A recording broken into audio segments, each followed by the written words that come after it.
5, 4, 2, 1. Ding dong doo. Basically, you need your day captured in a unique way, don't you? And a creative way. This guy is an amazing photographer. I've seen a lot of photographers in my life, especially at wedding fairs, like we've been talking earlier. But they're like they are artists, and each one has got a unique style. And this guy is amazing, and the quality of his work is superb. So I'll introduce him, and his name is Lee Hawley. So hello, Lee. How are you doing? Hello, Tony. How you doing? How you doing, buddy? Yeah, I'm good. Good. Yes. How are you? Having a good evening? Yes, not too bad at all. Thanks, not too bad. So lovely to see you again. And yeah, we've met a few times at wedding fairs, and your work's just stunning. You can see it flashing through at the back there, and we've got a few samples ready to go on the screen as well. Cool. So yeah, how have you been doing it? Too many years, or no, not too many years. So my first proper year was 2017. I did a few weddings as a best man in 2016, just literally as a guest with a camera, and it was kind of the reaction from that sort of spurred me on to thinking actually maybe I could kind of make a go of this. Never really thought it would come to anything, but I put everything into it, and yeah, within a year I was kind of 20-30 weddings deep, and never looked back. It's it was a bit of a roller coaster, but those two first experiences were actually really, really great, because my whole approach now is to be like a guest with a camera. So what I kind of did on those weddings, although I didn't know it at the time, was actually really relevant to how I go about doing what I do. So yeah, it's like I've never shadowed anyone. I've never done any courses or anything like that. But just kind of gone with what feels natural, and yeah, it's been great. Wow, it's amazing, because you're a natural talent then, aren't you? I mean, you can, because it took 35 years for me to find what I wanted to do in life, but at least I got there at the end. Well, you're still very young. You've got plenty of years ahead. Yeah. So then, because it's all about, with photography, especially with wedding photography, it's all about being obviously welcomed in, and just being naturally sort of nice, and being able to work with people, isn't it? And yeah, I think the personal side is the big thing. You know, a lot of people can kind of take a nice photo, but that's probably 50% of what actually makes a good wedding photographer. I think you've got to have a rapport with your couples. You've got to kind of blend in with the day, and have people feel comfortable around you, because that's the only way you're going to kind of get them being themselves and kind of forgetting that you're actually there taking a photo, which most people are very kind of a bit insecure about. So and especially when it comes to couples portraits as well, you know, the vast majority of people have never kind of gone somewhere specifically to have a photo with their partner, with someone that they've only met a few times. So the biggest part of the work there is to kind of create an environment that people are comfortable and relaxed with, and that starts months before the wedding, with meetings, if they do engagement shoots and things like that. So it all kind of builds up to that moment on the day. So when it comes to it, they actually just forget that they're on a photo shoot, and you're just spending 10 minutes having a little stroll around the grounds on their wedding, where they have 10 minutes break away from everyone. Yeah. So do you actually say to the bride and groom, "Well, this is what we're going to do," or do you just try and sort of hang back and just sort of be behind the bushes, as it were, and just? Yeah, no, we always have a consultation beforehand, and one of the details that will kind of get penciled in to the schedule would be a 10-minute window where we'll go off for a little walk, usually kind of near the tail end of the wedding reception, so they've had plenty of chance to kind of see everyone, and I don't want to take them away at a time when they would rather be with people.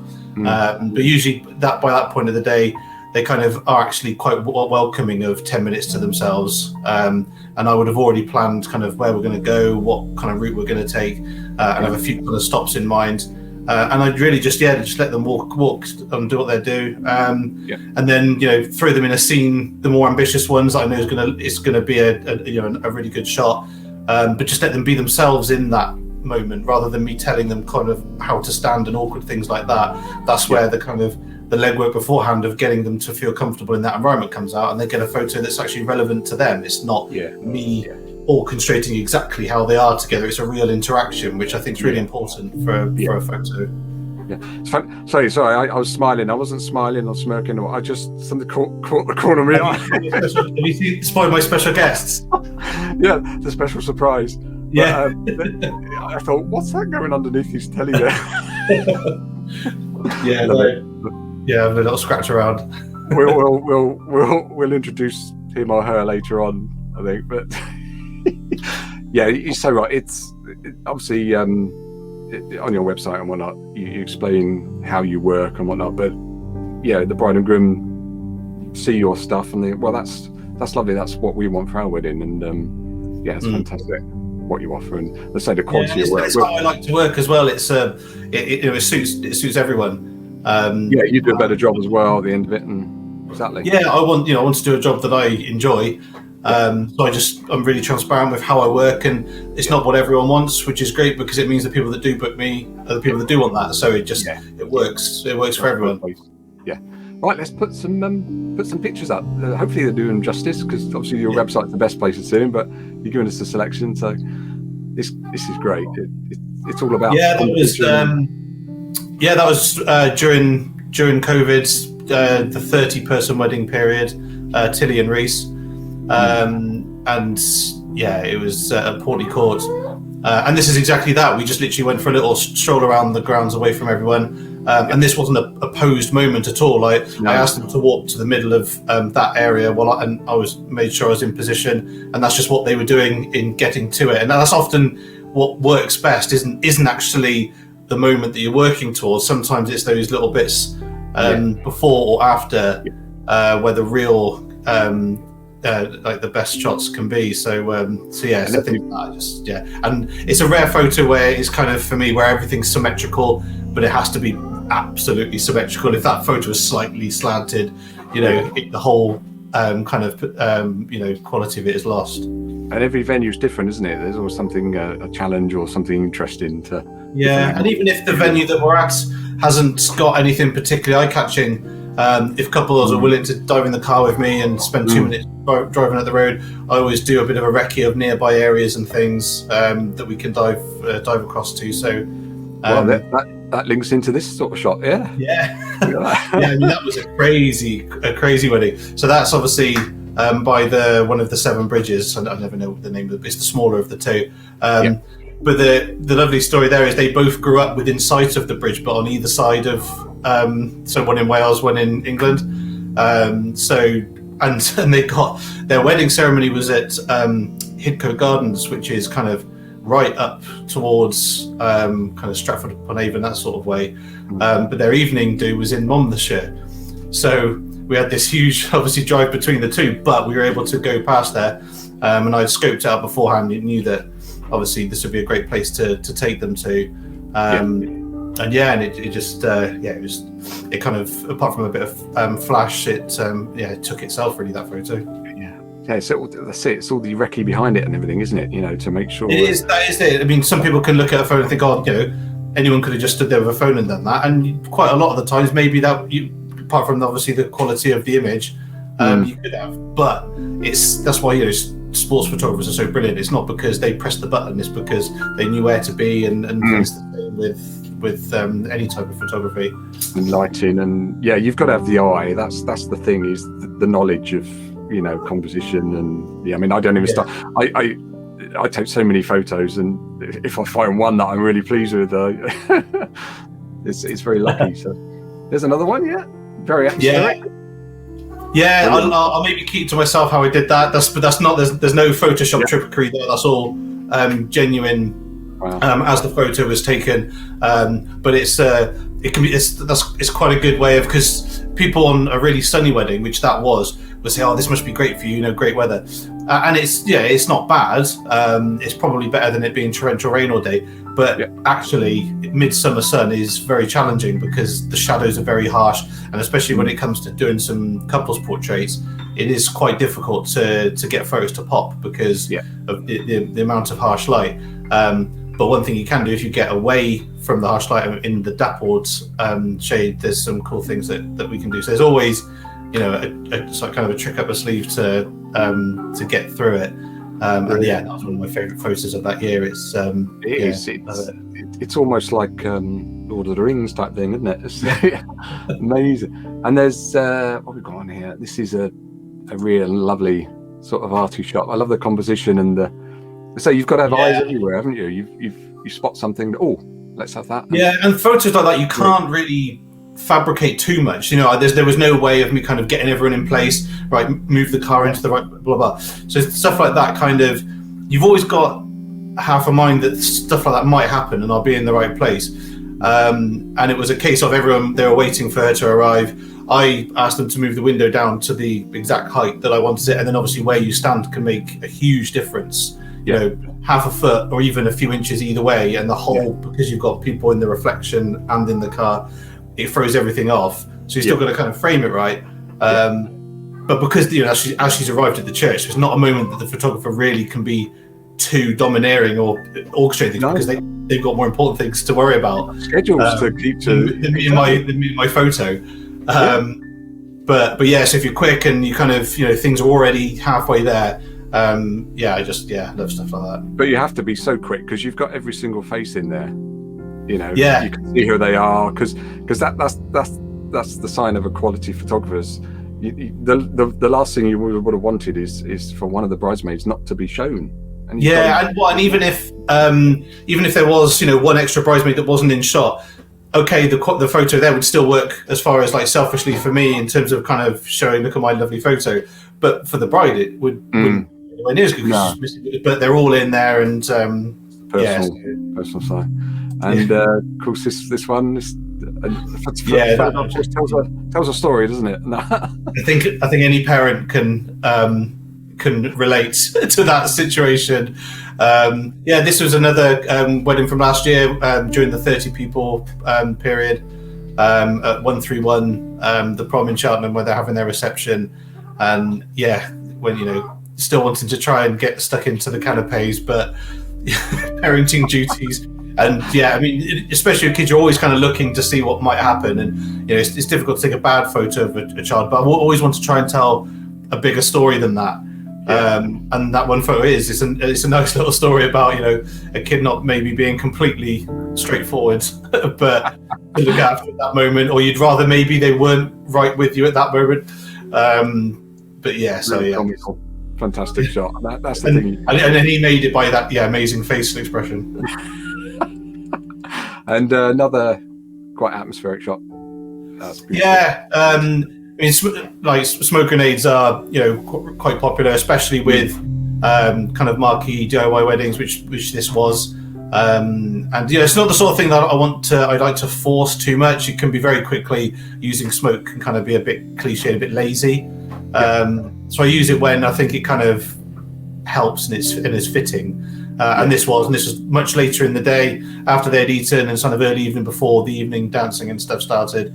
Their immediate bridal party, we just went off for a little walk and got some coloured smoke out. Fantastic. I say we met a few times at Wedding Fairs, and slightly different is a shot that you took for. That was really early on. Yeah, that was my second ever wedding fair, and I don't think I had kind of shot a wedding properly by that point either. So it's that's a real going back a bit.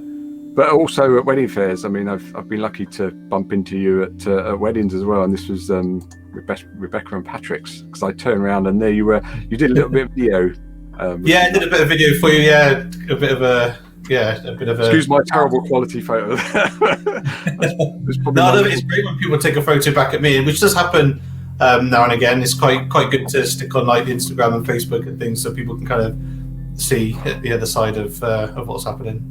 Yeah, well, it was a great night. That was a great wedding, and there is video which I've got on my Facebook page of that Lee kindly sent me, and it's amazing. But obviously it's primarily the still photography you do, isn't it? So, purely stills now. It was something I was experimenting with. There's not enough of me to do it, unfortunately. Well, what have we got here? Yeah, I've got. Of course, I've got to be drawing. Before we do the little game but I'm not going to be drawing you because I've actually drawn you before. Yeah, A couple of times actually. I've got a few. Yeah. I've got that actually up on my wall over there. That one. Oh, you're a star. You're a star. Ladies and gentlemen, are going to love this. Fantastic. We heard a bit of noise and commotion in the background. Was that? I thought perhaps that was your son or something, but it was this guy, was it? Yeah, pecking around. Awesome. Look at that. Well, you did kindly send me some photos, but we're going to try and draw him live. This is Mimi. Oh, Mimi. Beg your pardon. Sorry, Mimi. So it's our trained chicken. See, I know what I'm doing eventually. So, is there any chance? Hello, Mimi. How are you? This is a first. What a lovely looking chicken. She's great, isn't she? Camera as well. You're looking at me. I think she's looking at herself, thinking there's a chicken looking at me. Ah, right. I have a confession to make. I have drawn chickens before, but from photographs as a raffle prize. But this is a new one for me, live. So, how old is she then? She's 5 or 6. She's well, maybe a little bit older. It's at least 6, I think. Wow. We had her with I think we had 3 others at the time we got her. They've all now sadly long gone. And she keeps on going. She's a real character. So do you get eggs? Sorry? Do you get eggs? We get a few, nowhere near enough for her to pay her way, but Right. we get a few little eggs from the 2 of them. So we've got one other one. Actually, we've got 3 more coming tomorrow, incidentally. Oh wow. We'll make that another night then. Yeah. But yeah, they just live in the garden. It's not a small holding or anything, but they just live in the garden, and she is the godfather of the garden as well. Nothing happens without her knowing about it. Oh right. They're amazing personalities, aren't they? Yeah, no, she really is. So we had chickens when we were young, and I lived at home with my parents, and I just remember them when they went to bed. They used to waddle up the garden, and you could lift them off the perch because they were so sort of tame. You just hear a little burr burr burr. Oh, where's she gone? You get achy arms. Resetting her. Fantastic. Well, this is definitely a new one on me. I might have to branch away and get some colours, because I usually do black and white, but I think she deserves a bit of colour. A bit of colour in her life.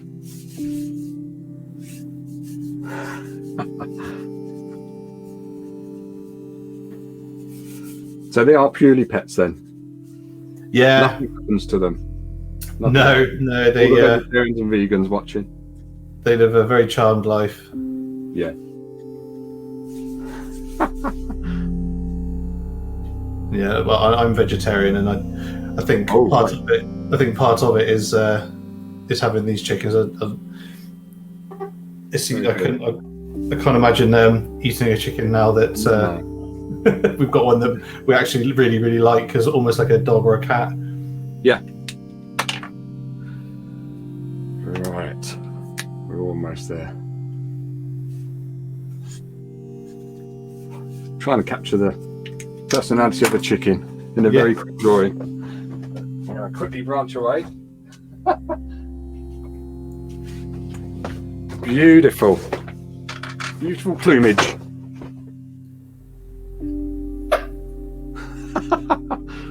Was that you, Lee, or? So you're back doing weddings now, aren't you? You do the smaller ones? This Saturday is my first of the year after 4 months. Oh, okay. Yeah, really looking forward to it. It's not quite as long a break as we had last year, which was nearly 6 months. But then from next weekend, it's every weekend at least 1 or 2 for the rest of the year. Pretty much, it's going to be the busiest 7 months of my life, I think.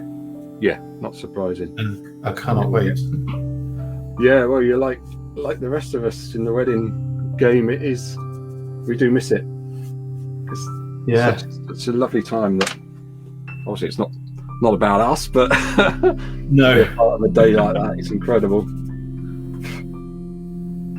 We're very lucky, I think, and that's the thing, because we enjoy what we do so much. Yeah, and absolutely. It's I don't think we didn't need this to kind of remind us that we've got a great job, but No. it's we're going to appreciate it when we can get back to it. But it is that. I mean, before it all sort of went to lockdown, just visiting the venues, and I do sit there, you know, like Berkeley Castle, and I'm on my own, ready for the guests to appear, and I think, crikey, you know, I'm very lucky. What a job! Yeah, and I sat here in this incredible environment, and just so honoured to be a part of these days. Yeah, it's very humbling to have it as your job, to get paid to do what you enjoy is it's not what many people. I'm just going to put her down now. I think she's getting a bit bored of this. Yeah, that's fine. We're nearly there. Nearly finished. She's gonna have some Rice Krispies. Just thank you. Oh, thank you.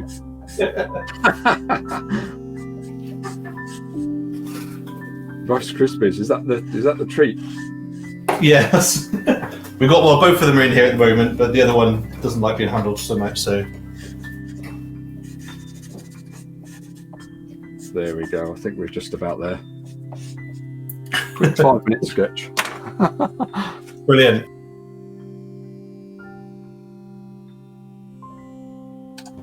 Here we go. Oh.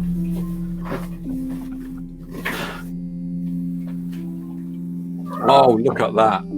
You've done this before, Lee. I'm impressed. That is there'll be a screen print of that later on.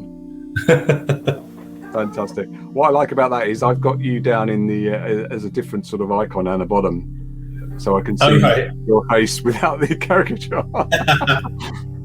Yeah, that's not quite as good. No. And this is something slightly different for me, slightly new. Because I've drawn a couple of caricatures of you before, but you can become the colour version now. Look at that. That's when I had curly hair. Yes. Oh, this is, I've been waiting to see this one. That's perfect. Look at that. Oh, it's uncanny. Thank you, Lee. And brilliant. No, thanks for having me on, Tony. It's been good. So can't wait to meet up again when it's all safe. And yeah, I'll see you at the racecourse show. Only briefly, unfortunately. My wife's going to be covering for me because I got one of my many postponed weddings that day. But I'll be there to set up and everything. So yeah, brilliant. And we got your website down there, so fantastic. Yeah, thanks again, Lee. Brilliant. Amazing photos, and we'll see you soon. Cheers, Tony. Take care. Bye for now. Thanks for watching. Come back soon. We really miss you. We really do. Come back soon to see some more toons. We really miss you. Come back soon.